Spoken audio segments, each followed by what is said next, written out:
Yo, what's up? As always, I'm Derek Stewart. Today we're going to be talking about world building. World building is something that I have spent so much time doing myself for my fantasy novels, mainly because I wanted to create a full planet. Most people don't need to do this. Most people only need to write maybe one kingdom, if even that. Most people just one city will be fine to world build. And the main point in world building that you need to keep in mind is to only do what you need to be done for your story. You don't need to spend as much time as I have to go into so much detail about all these other lands that your characters are never going to encounter, that your readers are never going to hear about, or anything else.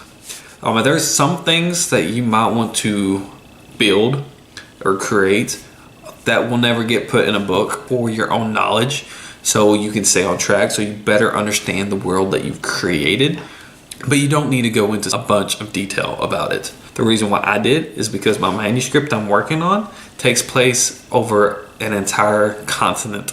I actually just did what I needed for my story. Even in the lands that my story takes place in, I still did not go through and do every single detail. Let me get that out of the way.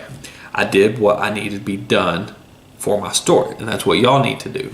So for your world building, you need to first develop a landmass, whether it be an entire continent, just a kingdom, a city, wherever the story takes place, you need to develop it. I like to start from the top down, in a sense. When you're developing a map, you need to start kind of doing your mountains first, and then some hills, and then get to forests and plains, and then rivers and lakes and stuff. Work your way down, because it all kind of develops together. So if you develop a map, do it like that, and then go through after you develop the actual land, and then go through and add the cities, instead of doing the city and then the land around it, unless you are just doing a city. And what I do for those, whenever I develop just a city, I start on the inside and work my way out, in a sense. There's usually a solid foundation of a city originally, like the old town, basically, that was originally created. And then as the city grew, it expanded outwards. So you want that core, because that's usually where your actual capital seat would be, your castle, your courthouse, whatever. Those are usually downtown center, because that's where the actual city was centered around. That's where a lot of your markets are. That's where your river, there is a river, would be kind of positioned. And then it just kind of spreads out. And farther out you get, less dense it gets, and more just residential areas. So when you're doing world building, start with your map, and then you develop an environment. Do you want mountains? Do you want a desert? Do you want forest? So you want to kind of get what your actual land looks like, the outline. You want to know the environment. Is it hot? Is it cold? Climates? Is it mostly sunny? Is it rain a lot? Is it hot in the summer, or is it bearable in the summer and then freezing in the winter, or does it even have winter? These are all things you need to incorporate while you're building the world, so because that affects a lot of different things in your world if you start to think about it. Also, after you kind of already figured all that stuff out, that's when I would go in and place your cities and your landmarks and start labeling stuff, naming them. What's your capital? What's the river? You don't want just basic names. You want it to seem unique to your story.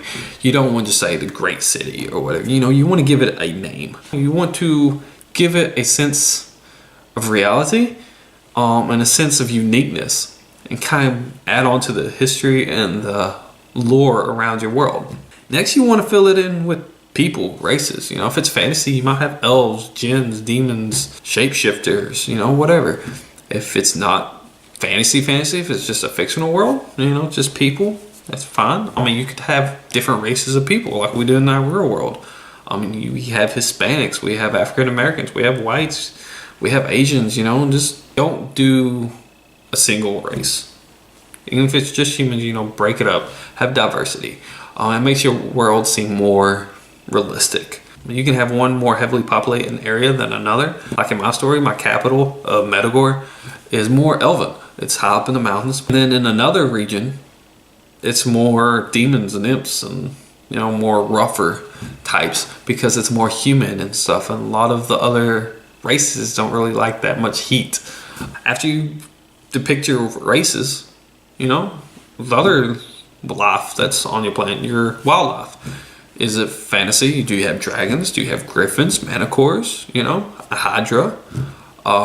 Just different types of wildlife, to give it a sense of fullness. So it's not just your people, but there are animals, there are wildlife, there's birds, there's cats, dogs, whatever, fish.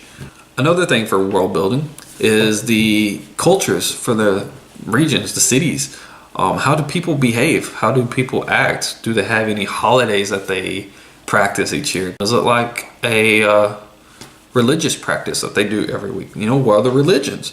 Do they worship one god? Do they worship many gods? Do they believe in afterlife? Do they not believe in that? All these things affect how they would behave. Another thing you can incorporate is languages. People from different areas, from different backgrounds, different cultures have different languages. Whether it's a completely different language in general, or it's just a different dialect or slang. Some people might say the word mom. Other people might say mother. Some people just say ma, mommy. Just different dialects and word choices affects from where you live. But if you wanted to go into detail and actually create a language, you could do that too. I am in the process of creating like 5 languages for my planet. Another thing you can think of is government. What kind of government does your world have?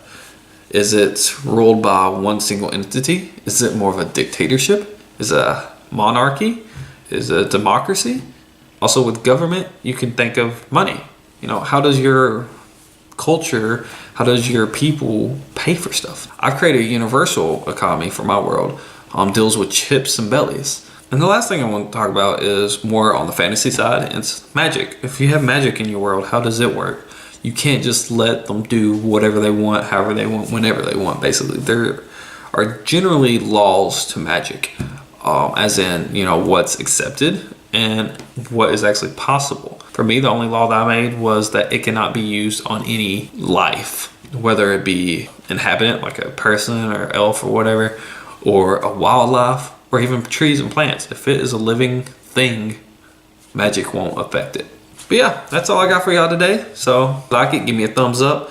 Be sure to follow me on Facebook, Twitter, Instagram, Pinterest, YouTube. Subscribe, hit the bell thingy down there so you get notifications whenever it comes up.